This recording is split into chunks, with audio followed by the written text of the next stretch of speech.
3 weeks ago, my friend Matt asked if I wanted to go camping. Since I had wasted my entire summer working, I agreed. I needed a break from the chores and my boring office job. As the weekend got closer, Matt kept adding people to our camping trip. Soon, it went from us to 6 people. The SUV I inherited from my mother could fit all of us in our bags if we squeezed in, but I felt like dropping out of the trip. I knew if I did so, then they all couldn't go because Matt had a smaller car. I'm the type of person that dislikes crowds and prefers to stay indoors. Eddie was coming along, and I didn't think he was a bad guy. He was just very loud. I dismissed my feelings toward knowing that some strife in my life would probably be good for me. Just because I would be slightly annoyed by a few things that weekend wouldn't make the trip unmanageable. I could sacrifice a little comfort for my friends. We packed everyone into the SUV and started. I will admit, by the end of the 2-hour drive, I was very glad to get out of the driver's seat. Eddie refused to listen to the no smoking rule, and his constant abrasive jokes made me silently consider driving into oncoming traffic. If it weren't for Sophie distracting him as much as she did, we never would have finished the drive. Me and her were closer in high school. I fell off talking to a lot of people because of my busy schedule, and had been worried that there would be some distance between us. That wasn't the case. We easily picked up right where we left off as friends for that day. I parked the SUV in an empty lot near the start of a hiking trail. I was surprised by the lack of other cars around. I had assumed it would be busier. Matt told us he knew of a great camping spot by the lake, but it was nearly a 2-hour hike. I playfully groaned. We had left after lunchtime, and now we wouldn't get to the site until almost dinner time. It was a 2-hour hike for a normal person. Our group wasn't the most focused or motivated to use our time properly. We all made sure to use the washroom before heading into the woods. Getting all our gear on took at least 10 minutes. I never knew how long a group of people took to drag out a simple task. I kept my mouth shut, knowing there was nothing we could do about it. I stayed silent when Jessie realized she left something in the SUV and asked to go back 5 minutes into walking down the trail. Instead of reaching the campsite at around 4 as planned, we might get there closer to 6.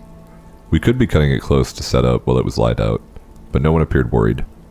Everyone broke off into our groups of 2 as we walked. I listened to Sophie as she caught me up on all the things she had been doing this summer. Since I only worked, I just nodded, letting her talk knowing my life was too boring to say much about. An hour into the woods, we came across another person on the trail. He had been the only other sign of life, aside from the sounds of birds in the trees.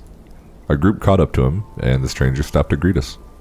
He wore a gray baggy sweater, even though it was far too hot for one. It was nearly autumn, but the summer heat hadn't let up. He had a massive camping pack that looked like it weighed more than his thin legs should be able to carry. Matt and Addie were at the front of our group. When the stranger stopped to wave at us, we all stopped for a chat, and to take a smoke break for some.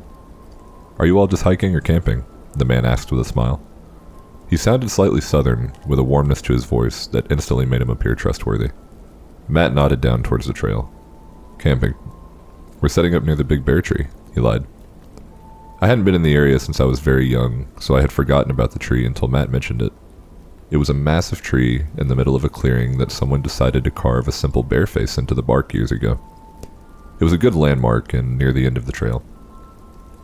"That's a good spot, even though people do say it's bad luck. I'm just here gathering. I'll stop by the ranger's cabin on the way out. Have you all checked in yet?" he asked.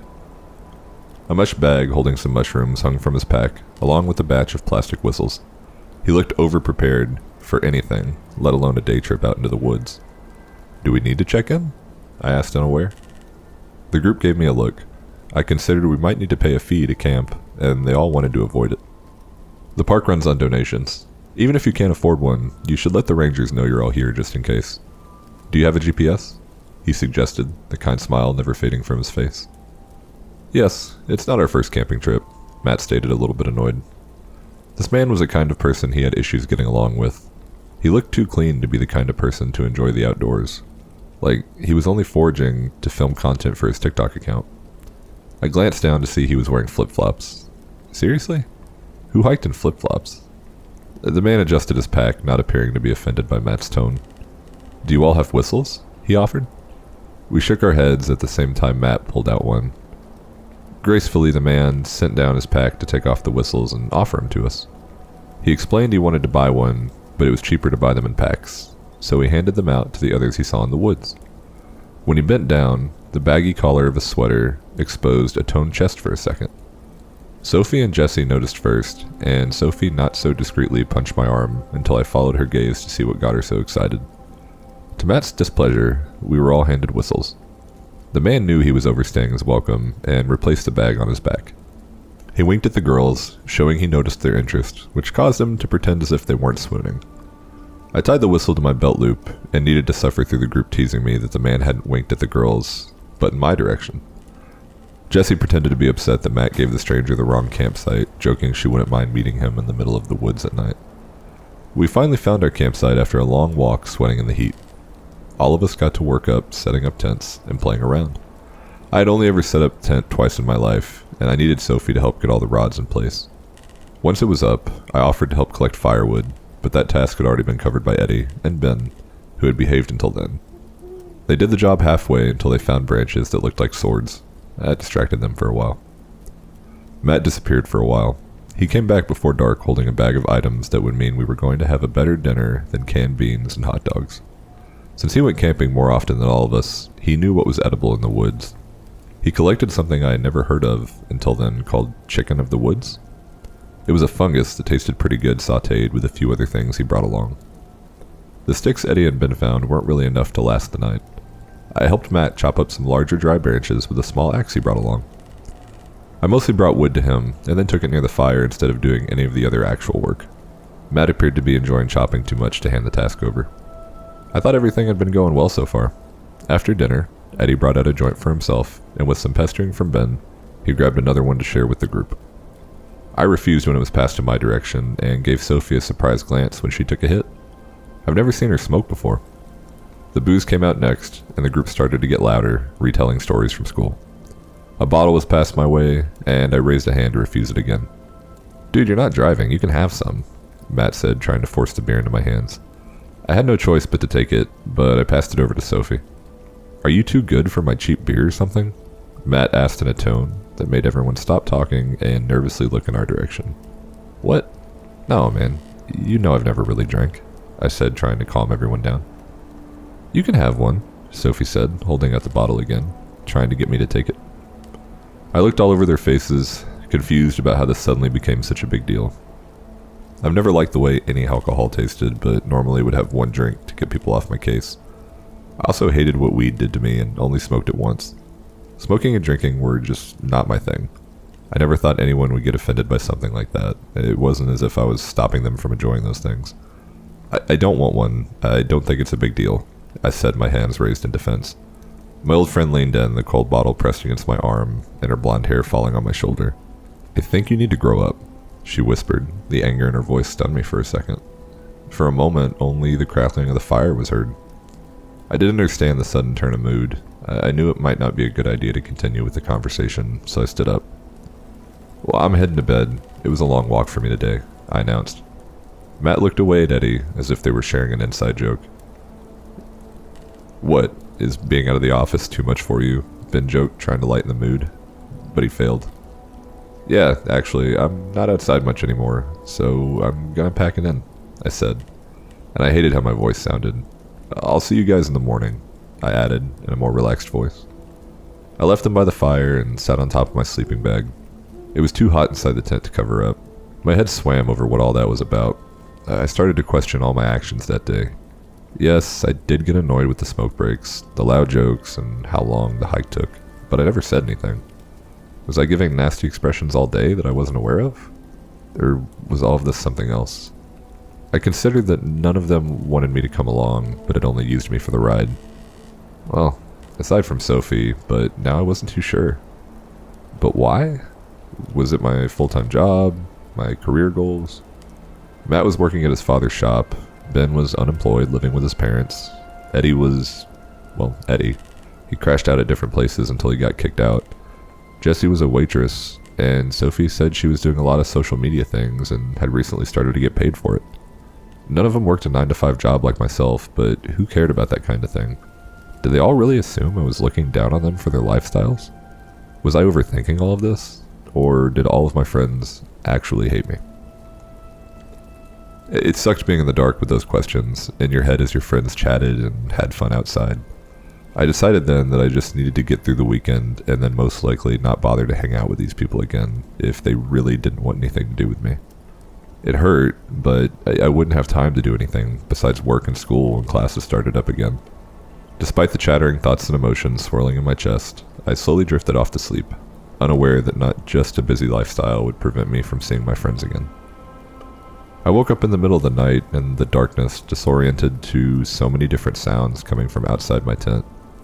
I stumbled outside, taking a full minute to get free and into the cool night air. My eyes slowly adjusted to the moonlight so I could see what was causing all the noise. Ben had stumbled out of his tent and collapsed to the ground near the fire pit, crying out in pain. One hand clutched the side of his head as tears streamed down his red face. Without warning, he just started throwing up. I got to him just as he finished emptying his stomach and then curled up in a ball. "What's going on?" Jessie asked as she came outside her tent with a flashlight. "Gross," she whispered mostly to herself when she saw the mess. "Ben?" I had knelt next to him, my hands awkwardly hovering, unsure of what to do. "Don't touch him," Matt snapped when he saw what was going on. I gave him a dirty look and held back a snappy remark. "Is everyone feeling alright?" I asked the group. "Are you saying I gave us food poisoning?" Matt said, and started to close the distance between us. "No, well, not on purpose. Listen, if we know anyone else is sick, we'll know if it's something we all ate or just what Ben ate," I tried to explain. Matt was having none of it. He raised a fist as if he was going to hit me. All of a sudden, a noise cut through the dark, causing us all to freeze. Eddie started to laugh. He tossed his head back, and the sound that came from him chilled me up and down to the bones. It didn't sound like him. Hell, it didn't even sound human. Did these guys have anything heavier than the joint after I went into the tent? We all stood, stunned, unable to move, listening to the awful sound. "It's too loud," Ben whispered on the ground. Both of his hands went to the side of his head to press down as his body rolled back and forth. "Shut up, shut up, shut up." Ben's voice started low and then grew louder than Eddie's laughter. He suddenly shot up and took a red-hot log from the fire pit with his bare hands. I grabbed a hold of him before he hit Eddie with it. He didn't even notice his burned hands as I got him to drop the smoking wood to the ground. "I said make him shut up," Ben shouted, and it made Jessie and Sophie take a step back. What happened next was so sudden, it made it impossible for the rest of us to react. A shape came charging out of the woods, making ungodly noises. It ran past us and directed into Eddie, finally silencing his laughter. His body was knocked aside and bounced hard against a tree. The girl screamed, and I jumped back at the sight. In the moonlight, a large buck stood, dark eyes looking us over as if it knew what we were. Matt acted first. He picked up a bottle and tossed it at the deer in a blind panic. That was a bad idea. The next few minutes were a flurry of movements. The deer charged through the campsite, tearing up tents and nearly crashing into us. It was a miracle no one else had been hit by the crazed creature. It fled back into the woods, dragging Matt's tent behind by a rope that had caught on its leg. Ben slowly sat down, hugging his knees, looking oddly calm. I stood breathing hard, looking over the damage. We needed to get the hell out of there and fast. I reached into my pocket. Relief flooded my systems when my fingers touched my cell phone, only to have it be taken away when there wasn't a signal. "Does anyone have a working phone?" I asked the shocked group. The girls held on to each other, not moving. They were too frightened to think. I turned to Matt, who had slowly been taking steps toward Eddie's body. I wanted to see if he was alright, but at the same time, I wasn't sure if it was wise to move him. "Do you have one of those satellite phones?" I asked Matt, unaware if that would set him off again. "Not all of us are made of money like you," he snapped. I was taken aback. What the hell was with all these people that day? First of all, that has nothing to do with this situation, and second of all, I'm not. I'm barely supporting myself, I shot back. My stomach rolled from the stress. "This is why I hate hanging out with all of you. It always goes back to your dead parents," Matt yelled in a fury. I stood, my mouth slightly open, unable to process any of this. I shook my head as if that would help. Eddie could be dead before the morning. We needed help for him soon. Without a working phone, our best bet was to get back to the SUV.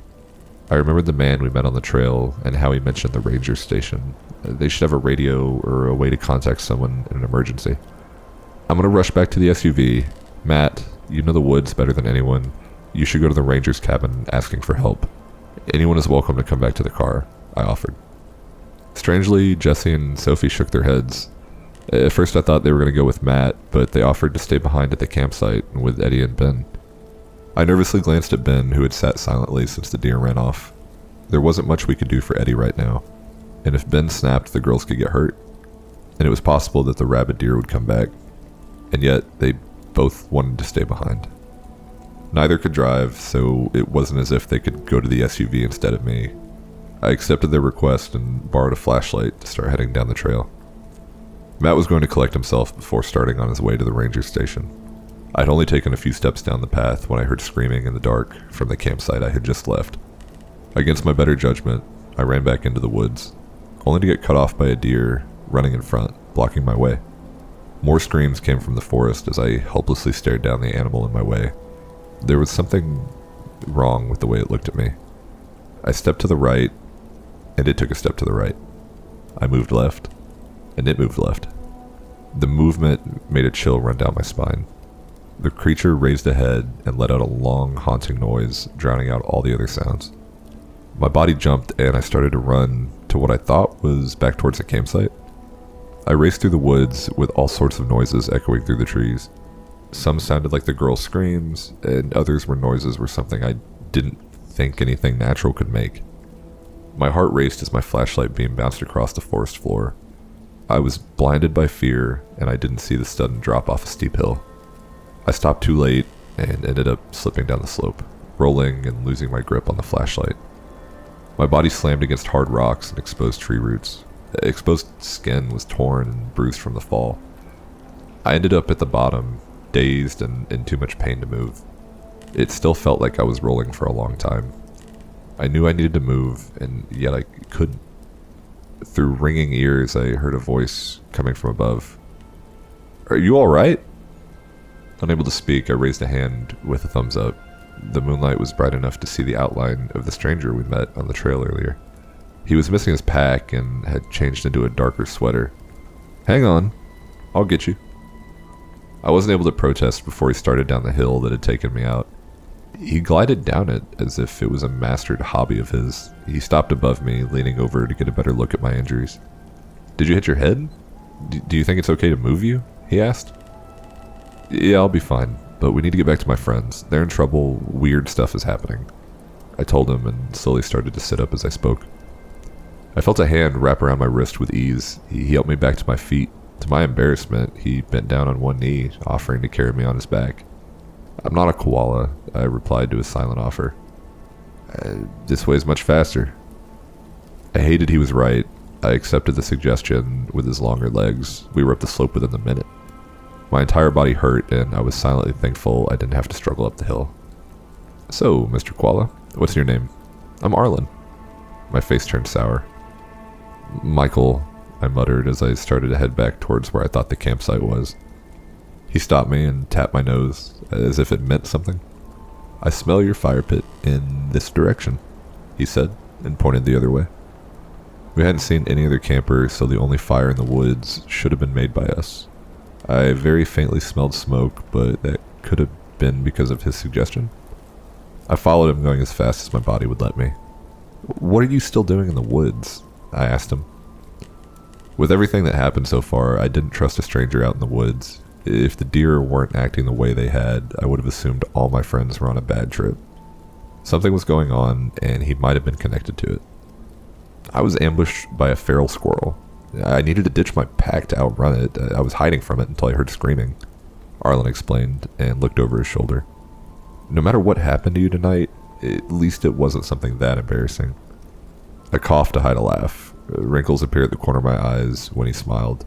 Some of the tension of the night broke for a few minutes. I needed some humor to collect my thoughts as we made our way back to the campsite.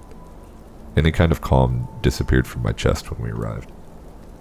Trails of fresh blood were scattered throughout the clearing. The fire pit had been trampled and embers were flung around the site. Arlen walked over to stomp out a few spots that threatened to spread and create a larger fire. Something shone in the moonlight. I bent down and picked up Eddie's lighter, which had been abandoned. Was I in the wrong? I asked myself. Unaware, I spoke out loud. "What do you mean?" Arlen responded in a patient voice. It was odd having someone ready to calmly hear me out after everything that happened. I wasn't certain if I could fully trust him yet. Either he had nothing to do with all these strange events, or he wouldn't believe the rabid deer story. A friend of mine got hurt pretty badly. I left to head back to the car because none of our phones had service. Should I have forced someone to come with me? I mean, what happened after I left? What is even going on? I shoved the lighter in my pocket and started to bite my thumbnail. It was a habit I thought I'd outgrown. You couldn't force them to come with you if they refused. I wish I had more answers for you. I do find it odd you all don't have service. Has it been spotty all day? He asked. I realized our phones had no issues before dinner time after he asked the question. I suddenly felt guilty for standing around talking with fresh blood on the ground and no signs of my friends. My phone had stayed in my pocket even after falling down the slope. I wanted to double check to see if there was still no service. My heart raced when I saw a single bar on the newly cracked screen. Sadly, the bar was gone the moment I tried placing a call. I had my phone out as far as I could reach, as if that would help get the signal back. I was distracted by the night sky for a second. Faint streaks of light crossed the sky. I didn't think there was a meteor shower that night, and yet a handful shot around the darkness. Arlen reached over and took my phone. I protested a little, but he held it up out of my reach. "I'm taller," he pointed out. The extra height did nothing to help me get my connection back. We gave up, and I tucked the phone away. I asked Matt to head to the ranger's cabin. I wonder if he left, and then something happened to everyone else. Even if he didn't reach the cabin, maybe it would be better to go there and get help than try to find everybody. But I don't know where it is, I said, frustrated over the events of that night. "I'll take you there," Arlen said, and turned to start walking away. "Really?" I said, a bit shocked. Since I met him, his expression had never changed. He was still the friendly person we met on the trail. He wasn't fazed by the sight of blood or finding me at the bottom of a hill. And now he was offering his time to a stranger instead of just leaving the woods. "Yeah, why not?" he said, amused by my reaction. "You don't even know us." The words just slipped out. I try to help others when I can, but I rarely ask for anything if it's beyond an easy task. Someone going out of their way for me was such a foreign concept at that moment in my life. "I don't know your friends, but I know you. You're a koala in disguise," he joked. This was not the moment for humor, and yet I accepted it. It wasn't as if I could handle any of this on my own. I needed to trust him, at least for now. Before we left the campsite behind, we glanced around for a flashlight. We weren't able to find one, but I picked up the axe Matt had used for firewood. It felt far too heavy, and yet I didn't want to leave it behind. I slightly followed behind Arlen, praying our hike to the ranger's cabin would be easy. Things are never easy. We walked for a while in the dark. It was hard to tell time. I hurt from the fall, and my chest was tight with stress. I gripped the axe handle so hard the rough wood rubbed into my palms. The events of the night ran through my head. No matter what, I couldn't think of any answer to what we saw. If there was something in the forest that made the deer and squirrels go feral, then why did Ben and Eddie get sick? We all ate the same food. Those two drank from different water bottles. If it was a tainted stash, then that didn't explain the deer. Suddenly Arlen stopped. His body was tense. His dark eyes stared off into the woods, as if he saw something I did. I wanted to ask him what was wrong, but I was scared the noise might bring trouble. Then a whistle cut through the darkness. I gripped the axe tighter and my head felt light. We caught each other's eyes, and he nodded. I grabbed the plastic whistle he gave us and blew on it, answering the call. There was a pause, and the sound was returned with a distant cry for help. I wasn't sure which of the group it was. I just felt glad we found someone. I started forward towards the whistling sound, stopping only long enough to figure out where it was coming from. Each minute was agony until I saw a figure through the trees. "Ben!" I shouted and lowered the axe. His head turned toward me. His face was red and wet with tears. I've never seen Ben cry before. He was always the rock of the group, and now he was stuck to the spot sobbing because he was so glad we found him. "It's so dark here. I got scared. Did you bring Mr. Hoppy?" He sniffled, rubbing his eyes like a child. I had stopped a few steps away from him, confusion seeping into my expression. "Mr. Hoppy?" I asked, getting a very bad feeling over this interaction. "I want to go to bed. It's dark, but I need Mr. Hoppy to sleep," he explained, and large tears threatened to start again. We're going to the ranger's cabin. Maybe Mr. Hoppy is there, I said, trying to keep my voice from shaking. No, it's too dark and scary out there. I don't want to be alone. If Mr. Hoppy isn't here, you'll have to help me sleep instead. His hand reached out and took hold of my wrist before I could react. His grip was so tight I thought he would crush my bones. Still, I couldn't bring myself to raise the axe in my other hand to attack my friend. Hurry up and join us so we're not alone. To my horror, Ben reached up and took a hawked finger inside his mouth. He started to pull until the flesh tore and ripped away. He didn't have any reaction of pain as he opened his mouth so wide it looked like his lower jaw unhinged itself. His flesh pulsed unnaturally. Some blood came from the rip, but the wounds healed over, giving him a forever wide mouth, gruesome appearance. I started trying to pull away, finding it impossible. His expressionless eyes stared into my own as panic took over my body.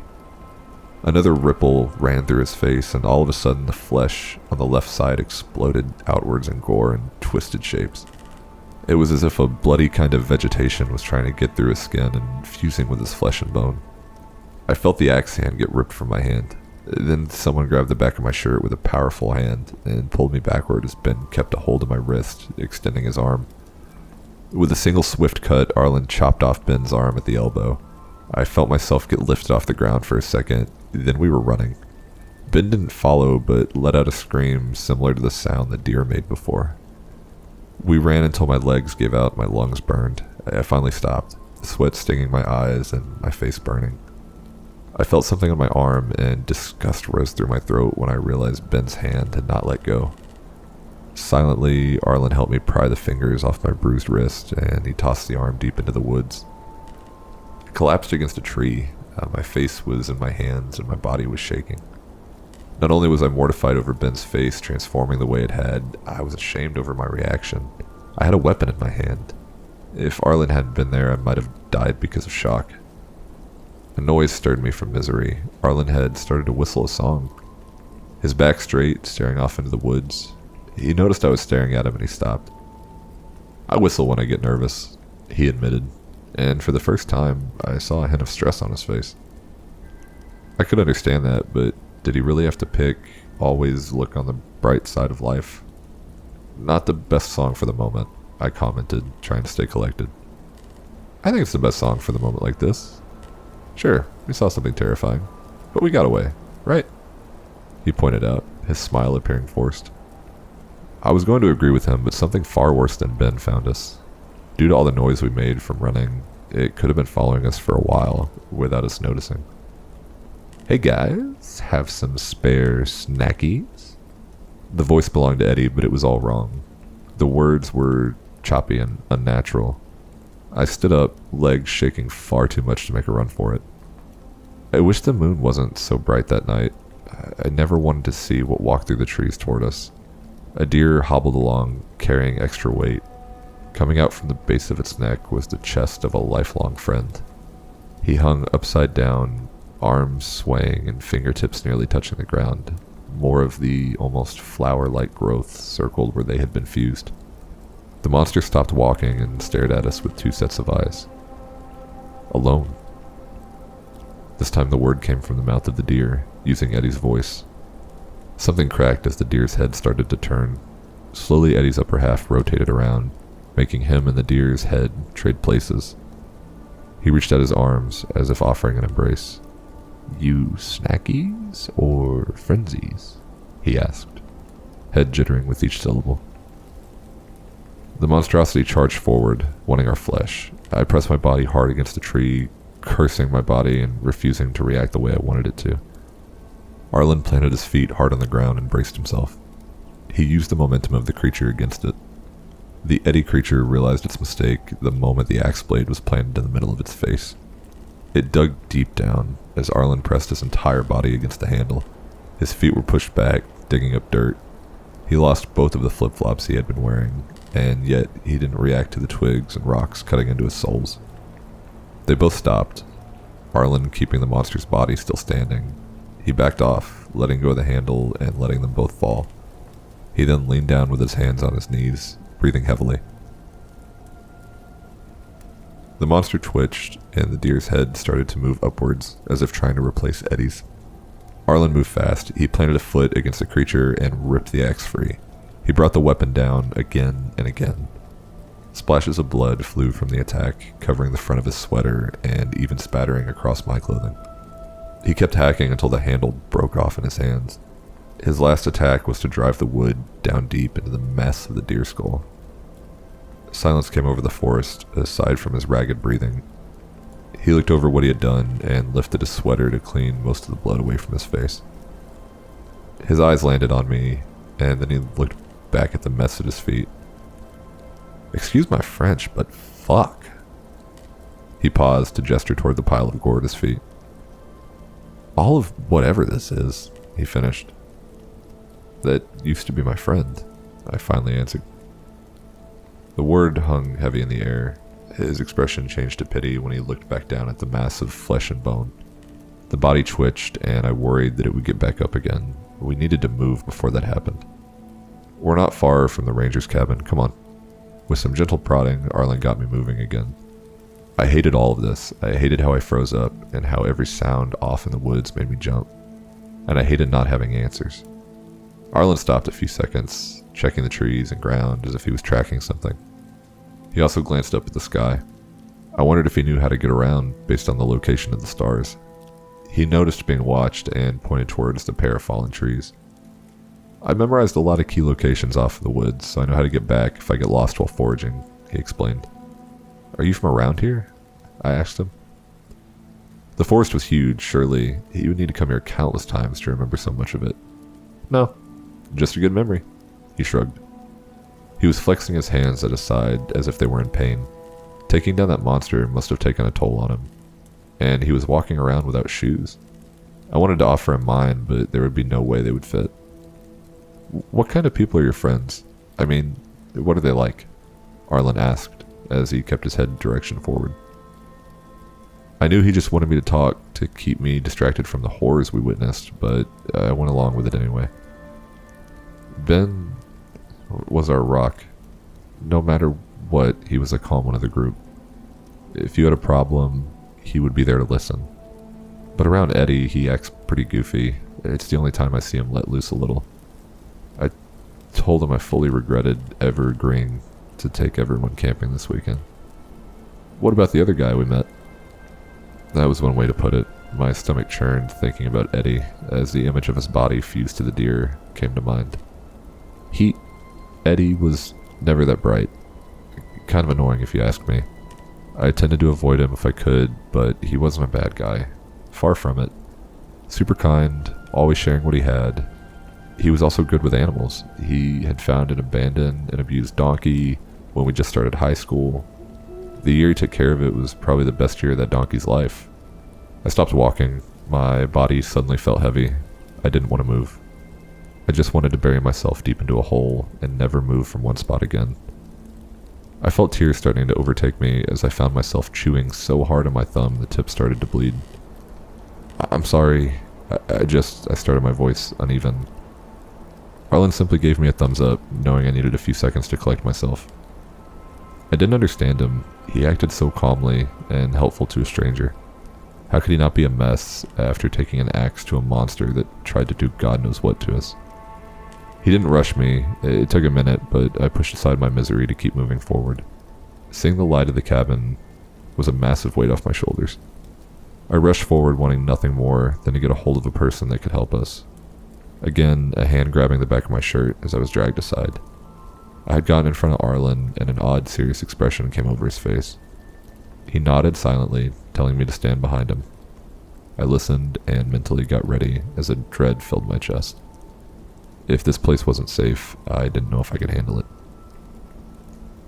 Arlen's hand slowly went for the door. Then all at once, he pulled it open while standing off to one side. A person on the other end swung down an axe hard into the ground and then stumbled forward. In a flash, Arlen disarmed him and pinned the stranger to the ground with a knee to his back. "Let me up, you psycho!" the person shouted, his face red with fear and pain. He was deemed not to be a threat, and I helped him off the ground. Arlen picked up the new metal axe and went inside the cabin to look things over. I followed behind him, and the stranger did cautiously as well. I almost got sick at the sight that greeted us. The small cabin had been covered with blood. The headless bodies of the rangers had been left behind by whatever attacked them. I forced my eyes away. My hand covered my mouth in case I got sick. The smell of blood was overpowering. Arlen walked over the bodies and straight to a bulky radio on the other side of the room. "It's broken." The stranger told us the words that made my heart sink more. At least finding another normal person was a good sign, and I was certain a trail led from this cabin to the parking lot. We would be on the right path instead of stumbling around the woods at night. I had my back turned to the center of the room. I didn't see one of the headless bodies get back up, but I heard it. I spun on my heel, blood racing, terrified to see another one of those monsters. The body stood unsteadily, feet appearing like a puppet on a set of strings. Arlen had set down the axe to look over the radio. Everything felt to be in slow motion. A burst of the flower-like, fleshy growth came from the chest of the creature. It opened up, revealing a pulsing blue light encircled with countless half-formed hands. By the time Arlen grabbed the axe and took a few steps in our direction, a set of tendrils shot out, aiming for the man beside me. I picked up a wooden chair that had been placed near the door to use as a shield. The flesh of the tendrils hit hard, forcing me back and splitting the back of the chair. It fell from my hands, but I held onto one of the larger pointed pieces. Without thinking, I charged, aiming the end of the wood into the blue light. Countless splinters dug into my hands, and I forced all my strength into plunging my makeshift weapon downwards. The thing convulsed, the back arcing. The light went out, and growths shriveled up. The body fell back to the ground, taking a piece of the wood with it. I stood, breathing hard, looking over what I just did. I guess monsters are easier to deal with when they don't look like your friends. The newcomer stood shell-shocked.